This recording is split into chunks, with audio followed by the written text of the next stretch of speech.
Hello, Camp Pros, and welcome to the Camp Hacker Podcast. My name is Travis Allison. I run a blog about running a great summer camp at camphacker.tv.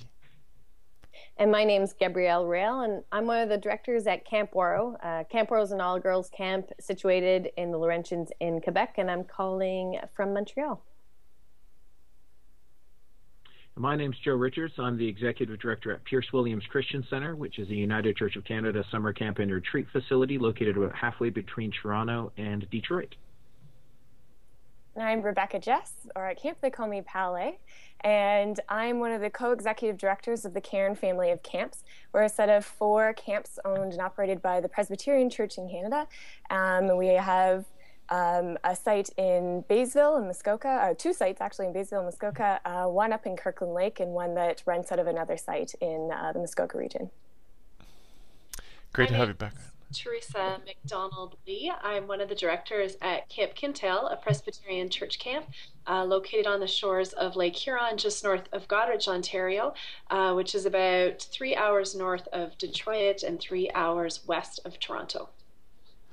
And Theresa, it was very snowy at camp. I saw the photos. It was super snowy. The highway to camp was shut down for about 5 days. Well, Theresa and Rebecca, it's great to have you both back on the show. I'm sorry it's been so long, but I really appreciate you being on today, so thank you. No problem.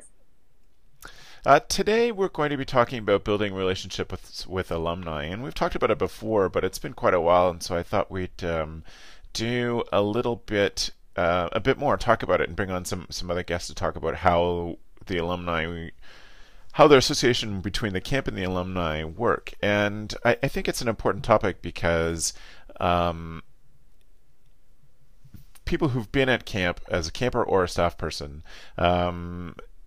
their memories of camp fade over time, and if there's a way to keep them connected and keep that feeling alive of what they get out of camp, then they can turn into some of your best supporters. And there are camps that have a very specific program set up to improve their relationships with alumni, and there are others not. So I wanted to give those people listening a chance to get some ideas from all of these people here today.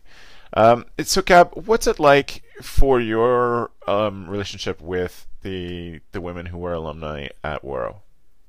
I think for us, when we purchased the camp, already our alumni was sort of a week representation. They would come for our 5-year anniversary. So every 5 years we'd host an anniversary, and it was sort of a weekend up at camp and big celebration. And I think with anything, when you start a company or you inherit a company, you inherit sort of the culture that comes with it. And I think since that point and now we've taken a different approach to our alumni. So one of the things that we've done is open up camp for alumni to come and mentor for a week or 2 weeks. But they have to go through training, and they have to apply, and they need to go through this little bit of a process. But instead of sort of searching out for people, people are searching us out, and they're saying, oh, this is a great opportunity to contribute to camp. And then we've also encouraged alumni to start hosting gatherings in their homes. And as much as possible, Jackie and I try to make appearances. And so there's one this weekend in Montreal, which is actually going to be a really, really big one, but we have nothing to do with it. We literally just go and have some good food and drink some nice wine and chit chat with people. So instead of us putting in a lot of energy into trying to gather our alumni, which seemed to, it felt like a little bit like pulling teeth, we went the other way and just sort of said, here we are. If you want to connect with us, that's great. If you want to host something, that's great. And that has really helped our alumni base grow a lot more. So we sort of switched a little bit our route, and now we're seeing a lot more connection with camp from our past staff and campers. Nice. That's great. And is there a specific way you communicate with them, Gab? Is there some... We have a Facebook tool? Yeah, we have a Facebook group, but most of them prefer to be on our camp Facebook group. So what we've done is we've actually shifted this Facebook group from our staff one. and invited all of our alumni onto that. And that becomes more the adult discussion area and the remember whens and all, those type of things. So our Facebook group is now shifting, and that's actually kind of cool to see.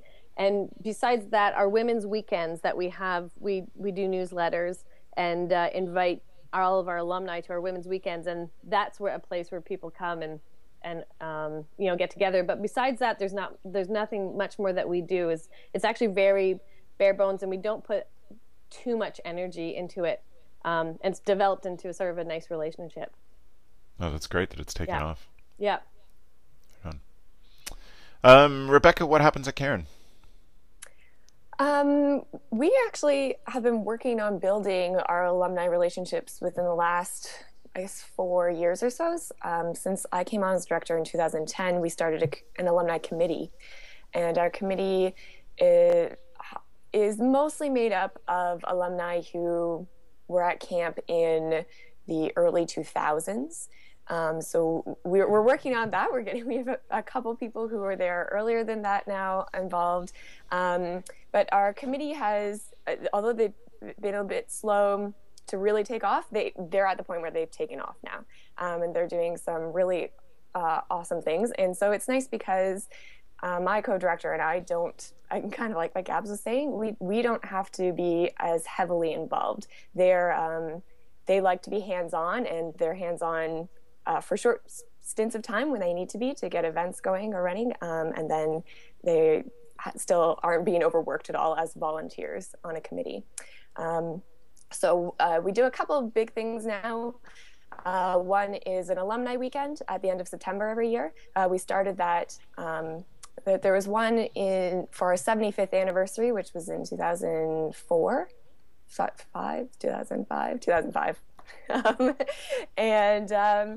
It was very successful, and then we didn't do another one again until the 80th, and that one, at that one we decided we would make it an annual event. So we have alumni and their families come up, spend time at camp with us. Our committee tried to do some events where we would meet in some central locations like Waterloo or Toronto. And we got some alumni out to it, but not a huge amount. It was mostly just the committee members and our friends or family. And so an idea came up, actually from Beth, so Travis's wife, which is a great idea. And we do a live streamed event now. So we call it Rock Talk Live. Our newsletter each month is called the Rock Talk newsletter.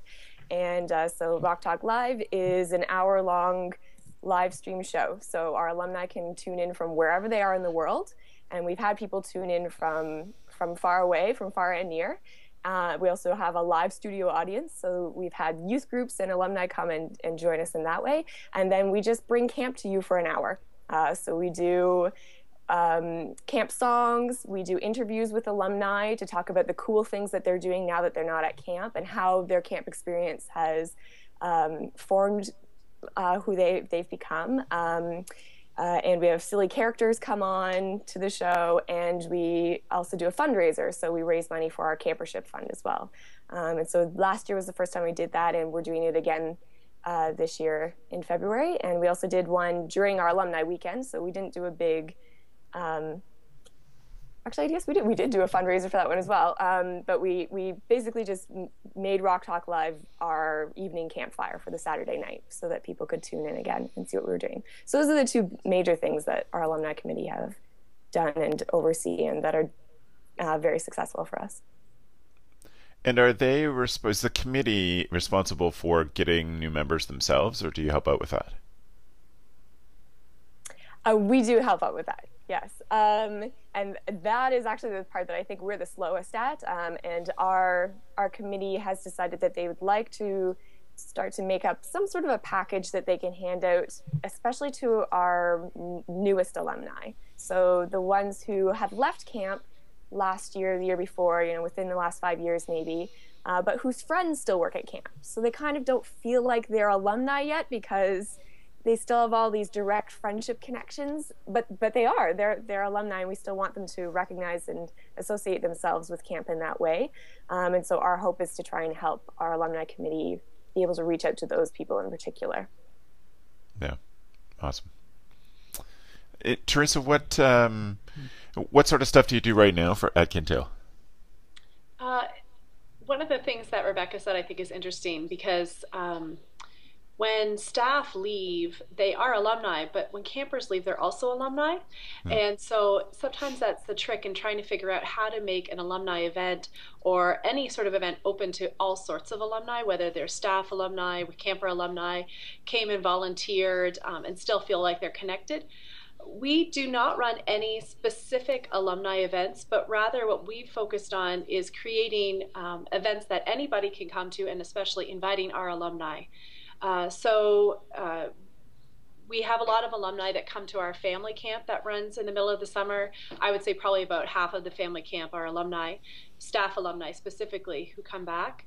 And we host an event called an Especially Special Night, which is a fundraising event, which is mainly alumni, but also any friends and supporters of the camp are also invited to come. One of our most successful events over the last few years is an event called Cake by the Lake. And I stole this idea from a camp in Nova Scotia who did Tea by the Sea. And they started it inviting folks from the local nursing home to come out to camp. And so ours is for women of the church. We're a church camp. So it's grown from about 100 women the first year we ran it to almost 300 women coming out to camp last year. And these are not your typical alumni who would come to an event. These are 70, 80-year-old women coming on out. And it is one of the best days of the year because these women will tell stories about when the camp was founded in 1929 in the 30s and what they used the buildings for, and the staff love having that intergenerational connection, and the women just love the whole day as well, just getting to be up at camp and experiencing it. And they don't really even do any of the activities, just being there is enough for them in lots of ways. It's not who you might think of as your typical alumni, but that event has been one of our most successful events. And so you said 100 people at start. How many people are coming now? 300 last year. Right. And it's just a day, like it's just 4 or 5 hours at camp. Right. But That's great.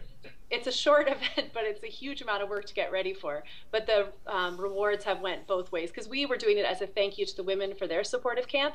And in the end, we've discovered it's our staff who get the most out of having those contacts with some of those earliest campers. Right. And how do you communicate with those folks? Because it's a church camp, it's through the sort of the church media network. Right.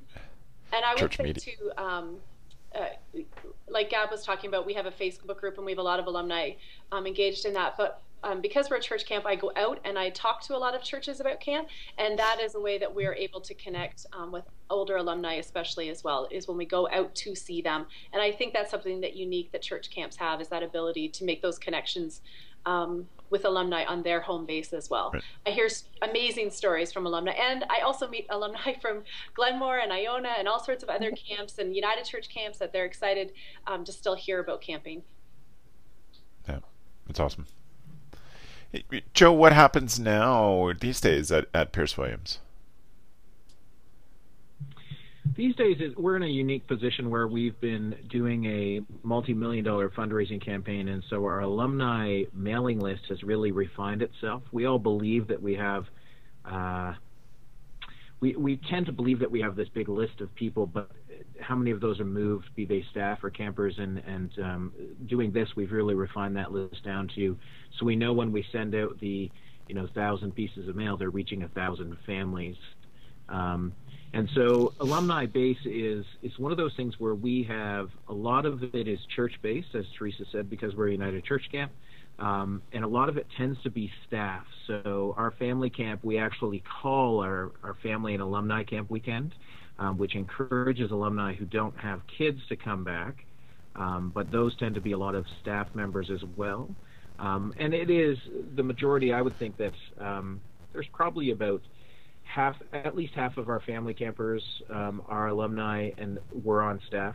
We try and reach out to campers who are not returning, but it's difficult as to how you make those alumni per se, because a lot of alumni events tend to be when they're ran by an alumni group, they tend to be held at bars or held here or there, the fun days and things that we invite all of our campers to, be it a toboggan day over the holidays or some other fun day that we have.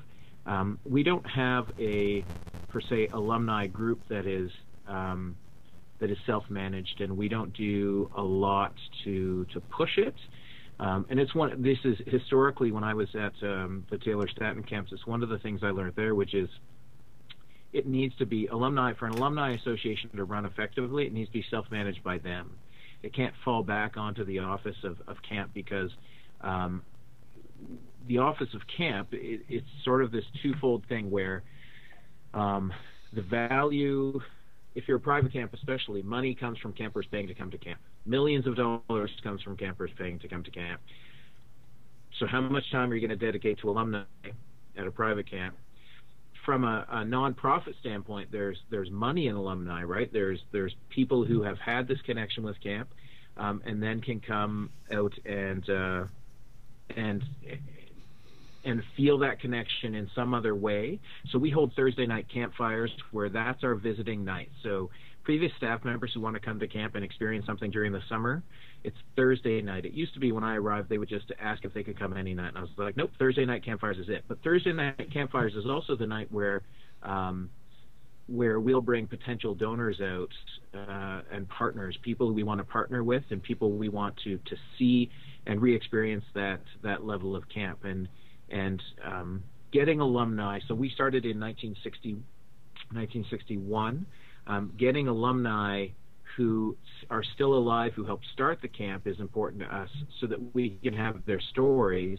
But it's also, you never know when some connection is going to get you a huge donation for the work that you're currently doing. So our major donor from last summer sat on our board in like 1971, 1972, and we connected to him through another alumni who recently staffed, and he decided that we would be the place for him to give his major donation, and those things you can't underplay in that relationship building game. So I tend to think that as I stay longer at Pierce Williams, the alumni will be a different.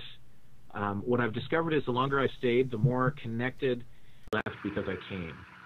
I know that's a weird, but when a person comes to camp and it's not the camp you grew up at, there tends to be people who are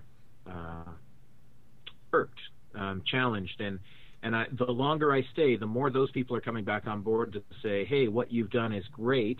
And now I have staff members who were staff in 2005, 2006, who are now they have kids old enough to come to camp, which is great. And that's how we're going to build our alumni bases, to just keep going with that consistency and keep getting those the previous staff members back on board by making sure camp is amazing. And that's all that, as someone who grew up at camp, that's all I want camp to be. When kids go to the camp I grew up at, I want it to be amazing. And if it's not, it hurts my heart a little. But if I can do that for people here, then that's awesome. Yeah. Joe, do you have plans to develop that? I mean, obviously you've thought about it very specifically when you're thinking about the fundraising project, but what happens after the fundraising project? I think yes, we do have plans. I'm reading a book, which I'll talk about in my tool of the week. The relationship you build is the important thing. And I think that as Pierce Williams, as we grow, so we hired a full-time summer camp director for the first time, full-time year-round last September. And so as she takes on more responsibility, then it allows me to delve deeper into other things. And after the fundraising component is done, there's a group of dedicated people who can very easily just switch into an alumni group, right, and managing those previous campers and previous staff. And I think the trick is making sure we don't burn them out with our fundraising, and leave that little morsel of, let's keep getting people, because ideally fundraising never stops, right? We all need money to run camp. We all need money to do new things. And how awesome would it be? I have this, I I wrote a sort of manifesto years ago, not the Camp Counselors Manifesto, but like a choice on how to affect change at camp. And this was in 2007 after we'd had a difficult year. And one of the things is 1,000 campers, 1,000 donors. And my goal is to have 1,000 people donating to us every month through pre-authorized payments. Because that's where the alumni can really come in to say, and as a nonprofit that can hand out a charitable receipt, I think that's where the value lies, is to say, this was good for you. Let's make sure this is good for people years down the road. And part of that balance, Travis, is making sure that you're well managed, right, so that people trust you and trust the things you do. Because if you don't have that trust or that relationship, nothing's going to work. Yep. Gab, do you have something that is sort of in the plans? Like, I know you've got something that's working better now than before, but is there something you want to develop there? I think what we started 2 years ago, which I'm really enjoying, and I want to figure out how we can expand on it, is we have a mentorship program in the first week of camp. And basically all of our veteran activity heads come in for a week and mentor our other activity heads during camp, just during the activity time. And they get to debrief with those staff members and go over, how the activity went. And I wish during staff training what we could do is ideally have our staff for a couple of days and then bring in 25 kids, and then the next day bring in 60 kids, and then the next day bring in 90 or however, so that they can build on that experience of having the campers. But there's such a disjointed experience from staff training where there's no kids and it's a lot of information. Even though we try to make it interactive, it's still all about absorbing information, and then applying it is a whole other experience, and sometimes you need that other person to help reflect it. So that mentorship program has been growing, and we already have people that are calling us to say, if you'd like me to come, I would love to help out with sailing, and I would love for this to continue throughout the year, not only for when people come up to camp, but maybe branch it out to job searches, different fields, and also I really would. There was that article or a blog post that was posted. I think Travis, you linked on Camp Hacker or tweeted about it, which was a camp director in the States that wrote about. Sort of a letter to parents, like, dear parents, camp is a real job. And I'd really love to connect with our alumni so that they can start on our website expressing how camp prepared them for their job, that they're in right now. Because that's all I hear from our alumni, is that they got their jobs, they are successful in life because of their camp experience. So it's not so much having big gatherings, it's not so much us fundraising, but it's more getting the camp message out there, and them being able to influence some of our staff members, but also express what camp did for them. So that's sort of our next goal that we're trying to achieve. That's awesome. Rebecca, are you doing any thinking about the future and how how those alumni can speak on behalf of camp? Yeah, we well, this is funny because it relates to you. So at our last alumni weekend in September, Travis spoke at what we called a Glen Talk. So it was our version of TED Talk. And he talked about how we need to make camp not dead. It was maybe a little less sad than that sounds, but basically it was a great way. Our theme for the weekend was to tell the stories. We wanted to emphasize that idea that we need to share our experiences about camp with other people, and it worked really well. We had people speak and tell the little stories after each meal during the day. We had our Glen Talk because event is held at Glenmore Camp, one of our 4 camps, so at Glen Talk, and asked people to commit to helping us out to spread the word and tell the stories at the end of that talk. And so we received a couple written items from alumni, and just general interest in helping out, whether that's at camp directly or just in this sense of sort of like Gab's saying with mentorship, like reaching out and helping each other and making connections in that way, and making our alumni base stronger based on the fact that they can rely on each other, not just at camp, but outside of camp as well. And so we're still working with that. It's still in the early stages, but yeah, that's one of the things. We have a tradition at our camp where during our leadership training week, each evening, my co-director and I will read a letter from an alumnus. So an alumnus who recently left camp. So they were there last summer, presumably, and aren't now this year. And it's been a tradition for years now. And we also think it would be cool to gather those letters and make them into some sort of book to sell, so that we can pass on those stories and those memories into the future, and just so that we have them to reminisce with about our past as well, because it's a really big part of our camp culture to hear those alumni letters. And if only you had, amazing camp pictures to go with those alumni. If only you had this photographer. If only. If only. I love that idea. I mean, Beth and Travis have been talking for years about those letters, and I think it's such a great tradition that you guys have, and what a way to start building an alumni base by introducing an alumni base to your staff members. I think for me that's an amazing link.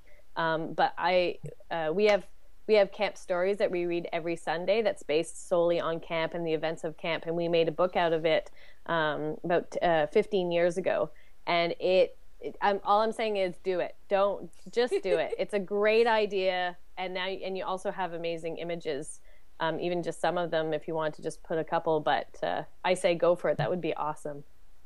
I'll buy one, and I'll write a good review.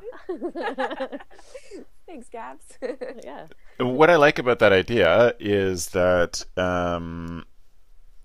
it starts to build the expectation that your camp career isn't over when you're done as a camper, or when you're done as a staff person, that you're part of something bigger that goes on and on. And I'm always, it's in a lot of ways, it's very important to maintain staff alumni, very important, I think. But I always wonder about ways to keep camper alumni going too, because you have lots of great camp people that just from financial reasons alone weren't able to keep coming back to camp as staff, and keeping them connected and those feelings strong is a good thing. So I always try to think of ways to build that expectation that you move on and become alumni and you're still involved when they're quite young. Theresa, do you have plans for the future, or things that you want to accomplish with the relationships with your alumni? Well, of course. I think all of us do. And actually, it's interesting because Travis is an alumni of Camp Quintel as well, where I serve. So one of the things that we've been working on the last few years is inviting alumni to come back, keeping our doors open. So Travis comes and takes photos for us, and we invite other staff to come back, and they lead bullying workshops, because we have a fellow who just finished his master's in education on bullying, and trying to invite our alumni in to do various jobs that are necessary at camp, that they have an expertise. We had an alumni who works for a university job training center, so she came in and taught how to write a resume and a cover letter to the staff members. And we have staff who are welders who come and do things. So we try to get staff to come back to do specific tasks.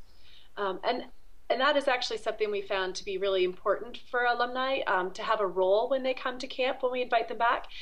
It's great to say, come back to camp, you're welcome, and it's true, but it can be disconcerting to come to camp as an alumni to not have a role because you're used to being the counselor, the programmer, you're used to doing something at camp. And when you just come at camp and you're watching everybody else do things, it can be hard to find your place. So we want alumni to come back to experience in this camp in the summertime, but also that they have a role, an important role that they're playing. A chaplain, a nurse, staff training, sitting on our board, helping interview, any of those sorts of things, but that they have a real reason and that we're really grateful for their expertise and inviting them to come back and to be a part of that. And so we're going to keep working on that and involving our alumni in that way. That's awesome. Travis, do you mind if I step in again there? Yeah, please. I was just going to ask if anyone has to jump stuff to... Yes, go. Perfect, great. Just on the idea of having staff or alumni come back for a purpose, our alumni committee has also been working with Chantal and I as the co-directors to fit in a time at the beginning of our staff training that we call the legacy panel. And we invite specific staff to come back. We try to get a fairly wide range in terms of years that they worked on staff, or campers. I think we've only had staff at this point, but we have them come and just sit in front of our staff, and we have the staff brainstorm some questions that they'd like to ask. And so they get into groups and come up with their questions, and then we just open it up and the staff can ask the alumni whatever they would like. And we've done it for a couple of years now, and it's grown into a place that's really cool. The staff come up with really excellent questions to ask them, and they're sometimes related to camp. So one of the questions that I think gets asked every year is, when do you know that it's your time to leave?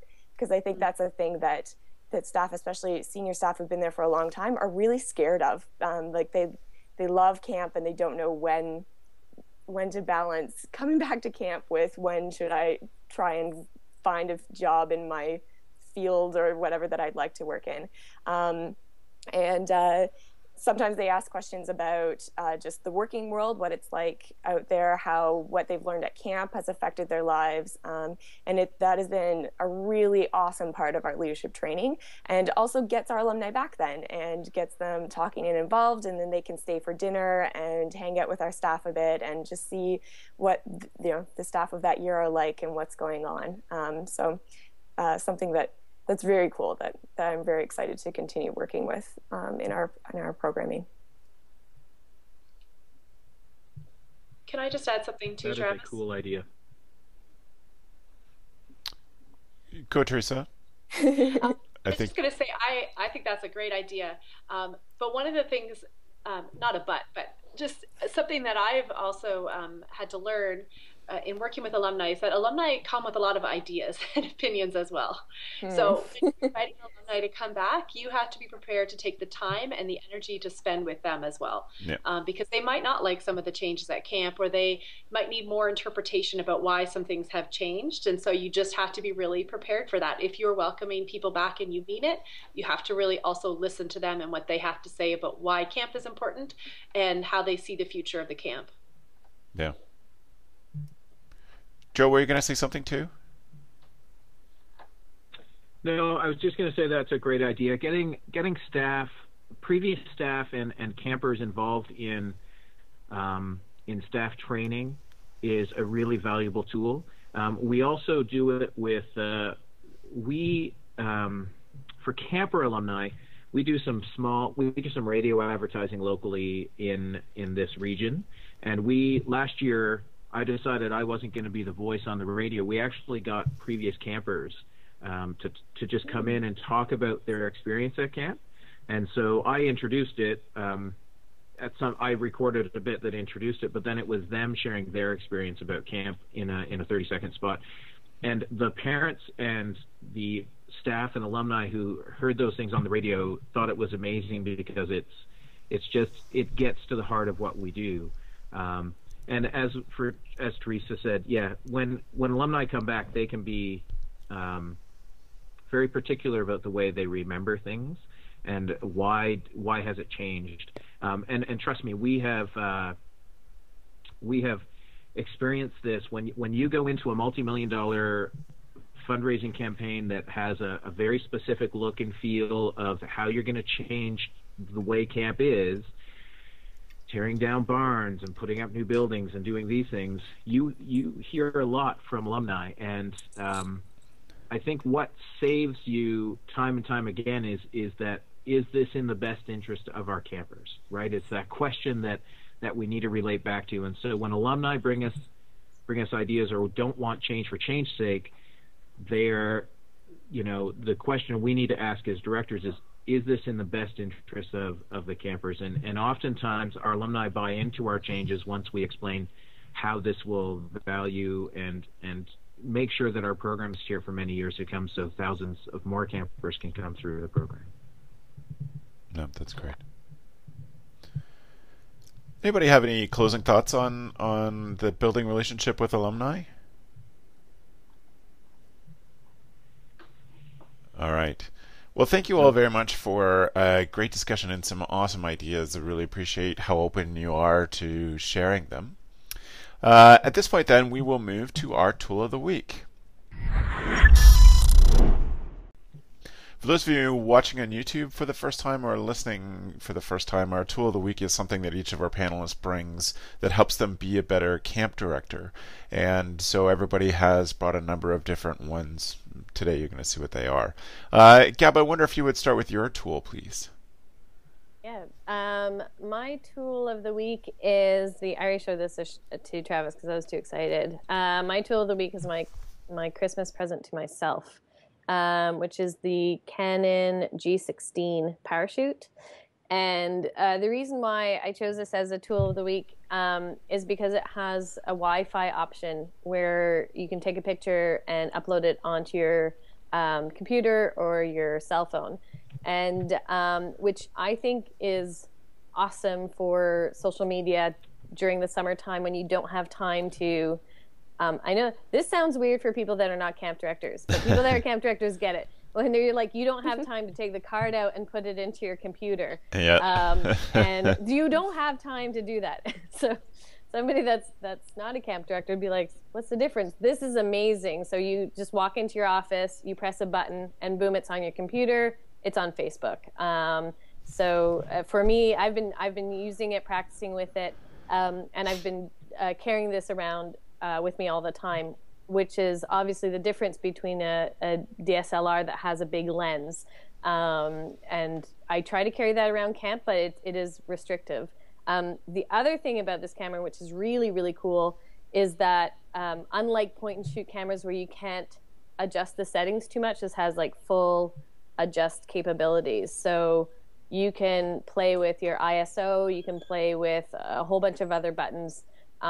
But if you don't like playing with those buttons, it has a beautiful automatic lineup and great video. So I shared a link. There's a deal that's going for another, I think, 15 days. So maybe if the podcast is up before then, yep. Deal's like $420, which is a really good deal for this camera.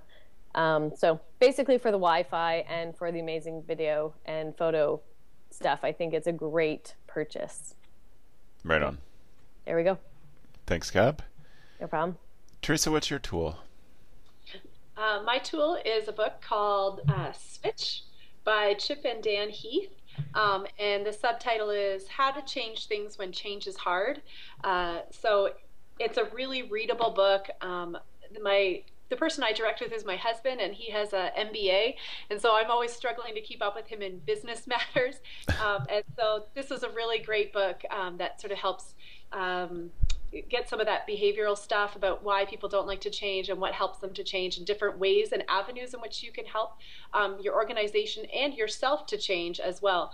So I highly recommend it, really readable. I was supposed to be taking a trip, and I was 3/4 done, and I took this hardcover book on the airplane because I wanted to finish it the last quarter. So it was that good.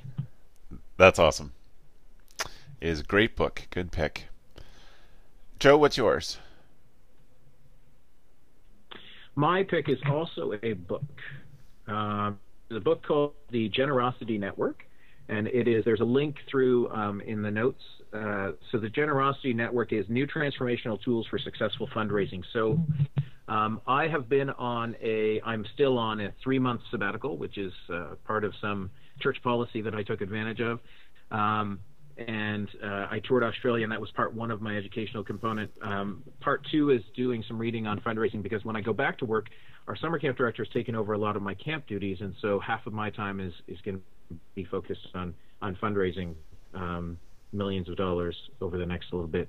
And so this book is awesome. It talks about the change in the way we view donors and the change in the way we need to engage those donors. And get them involved. And I sat in on before I left for Australia, I sat in on a webinar about the book, and it's very valuable and very easy to read, only 10 chapters, and goes through lots of stuff. So that is The Generosity Network by Jennifer McCrae and Jeffrey Walker. Beauty. That sounds like it'd be helpful for a lot of camps. Yeah. Rebecca, what's your tool?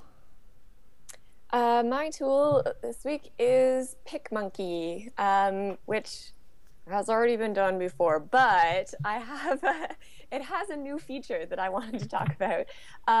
So I use PicMonkey a lot, especially when I'm doing camp newsletters, just to crop photos smaller and add fun filters and different things like that. So it's very user-friendly, super easy to use, really great.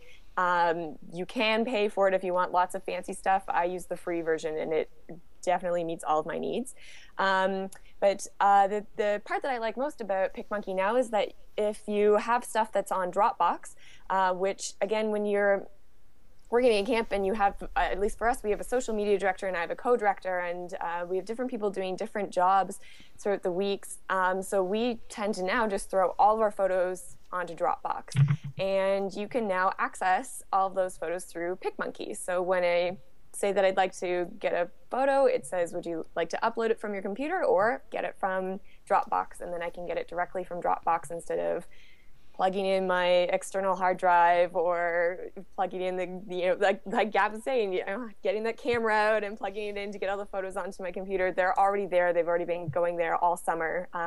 So when I need to access them and edit them on PicMonkey, it's all right there. So that's the tool that I enjoy using the most these days. That's great, and kind of you to mention Gab's previous pick and expand on it, but also Dropbox is a previous tool of the week too. It's been recommended a number of times, and I would find it hard to do business in the modern world. Certainly do my job without Dropbox. It's so helpful. So, great pick, Pele. Thank you. So that's everybody then. Mine is the last pick. It's nice with a panel this size. I'm glad that in the discussion I can sort of be the facilitator and bring you the thoughts of those who are more actively involved in camp. But I do have something to jump in with here that is something I started using when I was camp director and have kept using and have been so grateful for this winter. It is the Carhartt duck bib overalls that are quilted and lined. So they're the warmest snow pants I have ever had. I probably wouldn't wear them on a ski hill for fear of looking like a farmer on the ski hill. But for every other place where I'm outside and need to be warm, I use it. So I use them all the time for blowing snow and taking the dog for a walk. I use them at camp because they don't get wet through. That canvas duck material repels water. And so if you're on your knees working on, for me, be working on plumbing or working on the tractor or something at camp, I'd put those on because they'd keep me warm all day and wouldn't get wet through. So highly recommend it. It's one of those things that's expensive to buy, be 80 or 90 bucks, maybe a bit more, but you buy once in your life and then have forever. And mine are just getting more and more comfortable every time I put them on. So we'll give you a link to that and all the other tools of the week in the show notes. Which reminds me, if you're watching this on YouTube, we'd appreciate it if you click the subscribe button down below, and also click the like button if there's anything you heard. You can leave us your comments there. If you are listening, then we hope that you will encourage others to subscribe to this podcast using Stitcher or iTunes. But please do go to camphacker.tv/podcast and find the show notes where you can find the links to these tools and also to our hosts and where you can get in touch with them or connect with them. I want to thank you all for being on the show and give each of you a chance to let people know where they can reach out to if you have follow-up questions or just follow the work that you do in camp. Joe, where's the best place to follow you these days? Best place to follow me is at yoyojoe.com. That links to all of my various social media. I'm tending to post there a bit more right now. And you can also follow what I do there. So that is the best place to follow me. And then for Pierce Williams, you can go to campisbetter.com. Life is good. Camp is better. Fantastic. Thanks, Joe, for being on the show. Good nod for the Joe gave us a big nod for those of you listening in and not watching the video. All right, Rebecca, how can people get in touch with you or follow what you do? So for myself personally, I am on Twitter at Rebecca Jess, all one word. And with our camps, you can find us at ilovecamp.org. And that gives you a link to all of our camp programs. And our camps also all over social media as well. So we're at Cairn Camps on Facebook and Twitter and Pinterest and Instagram and all those sorts of things too. So you can find us on all of those. Great. Well, thanks so much for being on the show, Pal. I appreciate it. No problem. My pleasure. It's great to have you back. Theresa, is there a way people can get in touch with you or follow the work you're doing at Kintail? Best place is our website, campkintail.ca, and you can also find us on social media as well. Right on. Thanks, Theresa, for being on. No problem. It was awesome. Gab, where can people follow you? You can follow me on Twitter at Gabrielle Rail, or you can check out where I work at waro.com. That's great. Thanks for being on the show, Gab. Yeah, no problem. Right on. And thank you very much, all of you, for watching. Please do check out the show notes again at camphacker.tv/podcast. Thanks for the evening, friends.